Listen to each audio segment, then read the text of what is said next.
ఛేదనలో చెలరేగిన అభిషేక్ శర్మ. పాకిస్తాన్పై భారత్ సూపర్ విజయం సాధించింది. అబుదాబిలో జరిగిన ఆసియా కప్ సూపర్ 4 సమరంలో 6 వికెట్ల తేడాతో గెలుపొందింది. ఛేదనలో అభిషేక్ శర్మ 74, 39 బంతుల్లో 6 ఫోర్లు, 5 సిక్స్లు దంచికొట్టగా, శుభ్మన్ గిల్ 47, 28 బంతుల్లో 8 ఫోర్లు, కీలక ఇన్నింగ్స్ నమోదు చేశాడు. ఓపెనర్లే 105 పరుగులు జోడించగా భారత్ అలవోక విజయం సాధించింది. తొలుత బ్యాటింగ్ చేసిన పాకిస్తాన్ 20 ఓవర్లలో 5 వికెట్లకు 171 పరుగులు చేసింది. ఫర్హాన్ 58, 45 బంతుల్లో 5 ఫోర్లు, 3 సిక్స్లు అర్ధ సెంచరీతో రాణించాడు. సూపర్లో భారత్కు ఇది తొలి విజయం. అభిషేక్ అదరహో 172 పరుగుల ఛేదనలో భారత్కు ఓపెనర్లు అదిరే ఆరంభం అందించారు. తొలి 2 ఓవర్లలో అభిషేక నెమ్మదించిన శుభ్మన్ గిల్ 47 ఎదురుదాడి చేశాడు. అబ్రార్ ఓవర్లో విశ్వరూపం మొదలెట్టిన అభిషేక్ బౌండరీల వర్షం కురిపించాడు.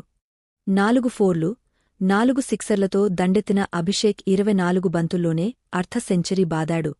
ఓపెనర్లు ఇద్దరు దూకుడుగా ఆడటంతో భారత్ తొలి వికెట్కు 59 బంతుల్లోనే 105 పరుగులు చేసింది. 9.4 ఓవర్లలో 1-0-5-0తో పటిష్టంగా కనిపించిన భారత్ డ్రింక్స్ విరామం తర్వాత గిల్, సూర్య 0 వికెట్లు కోల్పోయింది. సంజు సామ్సన్ 13 స్పిన్పై తడబాటుకు గురయ్యాడు. తిలక్ వర్మ 30 నాటౌట్, హార్దిక్ పాండ్యా 7 నాటౌట్, 5వ వికెట్కు అజేయ భాగస్వామ్యంతో లాంఛన ముగించారు. ఓపెనర్ల నిష్క్రమణ తర్వాత స్కోరు వేగం మందగించిన సాధించాల్సిన రన్రేట్ తక్కువ ఉండటంతో భారత్పై ఒత్తిడి పడలేదు. పాక్ బౌలర్లలో హరీస్ రవూఫ్ 2/26 రాణించాడు. ఫర్హాన్ మెరువగా టాస్ ఓడిన పాకిస్తాన్ తొలుత బ్యాటింగ్కు వచ్చింది. అభిషేక్ శర్మ ఇన్నింగ్స్ రెండో బంతికే ఫర్హాన్కు జీవనదానం ఇచ్చాడు. క్యాచౌట్ ప్రమాదం నుంచి తప్పించుకున్న షాహిబ్జాద ఫర్హాన్ 58 అవకాశాన్ని సద్వినియోగం చేసుకున్నాడు. ఫకర్ జమాన్ 15 ఓపెనర్గా 3 ఫోర్లతో మెరిసిన పవర్ ప్లేలో వికెట్ నిలుపుకోలేదు. హార్దిక్ పాండ్యా ఓవర్లో భారత్ తొలి బ్రేక్ సాధించింది. ఫర్హాన్ క్రీజులో నిలువగా తొలి 10 ఓవర్లలో పాక్ పైచేయి సాధించింది.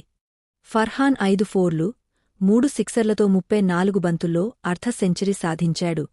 అతడు రాణించగా తొలి 5 ఓవర్లలో 42 పరుగులు చేసిన పాక్ ఆ తర్వాతి 5 ఓవర్లలో వికెట్ నష్టపోకుండా 49 పరుగులు చేసింది. 10 ఓవర్లలో 91తో నిలిచిన పాకిస్తాన్ భారీ స్కోరు సాధించేలా కనిపించింది. కాని ఫర్హాన్ నిష్క్రమణతో భారత బౌలర్లు పుంజుకున్నారు. వరుణ్ చక్రవర్తి, కుల్దీప్ యాదవ్లు మాయాజాలంతో బ్యాటర్లను కట్టడి చేశారు.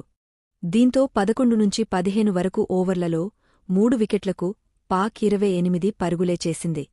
మహ్మద్ నవాజ్ 21, సల్మాన్ ఆగా 17 నాటౌట్, ఫహీం 20 నాటౌట్ రాణించగా పాక్ మెరుగైన స్కోరు చేసింది. భారత పేస్ దళపతి జస్ప్రీత్ బుమ్రా 0/45తో నిరాశపరిచాడు. శివం దూబే 2/33, కుల్దీప్ 1/31, పాండ్యా 1/29 రాణించారు. స్కోరు వివరాలు: Pakistan innings: Farhan C, Surya B 58, Fakhar Zaman C, Samson B, Pandya 15, Ayub C, Abhishek B, Dube 21, Hussain C, Varun B, Kuldeep 10, Nawaz run out 21, Salman not out 17, Faheem not out 20, ఎక్స్ట్రాలు 19. మొత్తం 20 ఓవర్లలో 5 వికెట్లకు 171 వికెట్ల పతనం: 1 నుంచి 21 వరకు, 2 నుంచి 93 వరకు, 3 నుంచి 110 వరకు, 4 నుంచి 115 వరకు, 5 నుంచి 149 వరకు. Bowling: Hardik Pandya 3-0-29-1, Jasprit Bumrah 4-0-45-0, Varun Chakravarthy 4-0-25-0, Kuldeep Yadav 4-0-31-1, Axar Patel 1-0-8-0, Shivam Dube 4-0-33-2. Bharat innings: Abhishek Sharma c, Rauf b, Abrar 74, Shubman Gill b, Faheem 47, Suryakumar Yadav c, Abrar b, Rauf 0, Tilak Varma 30 not out, Sanju Samson b, Rauf 13, Hardik Pandya not out 7, ఎక్స్ట్రాలు 3, మొత్తం 18.5 ఓవర్లలో 4 వికెట్లకు 174. వికెట్ల పతనం 1 నుంచి 105 వరకు, 2 నుంచి 106 వరకు, 3 నుంచి 123 వరకు, 4 నుంచి 148 వరకు. బౌలింగ్ షహీన్ షా అఫ్రిది 3, 5 -0 -40 -0, 3 -0 -35 -0, అబ్రార్ అహ్మద్ 4 -0 -42 -1, హరీస్ రవూఫ్ 4 -0 -26 -2, ఫహీం అష్రాఫ్ 4 -0 -31 -1.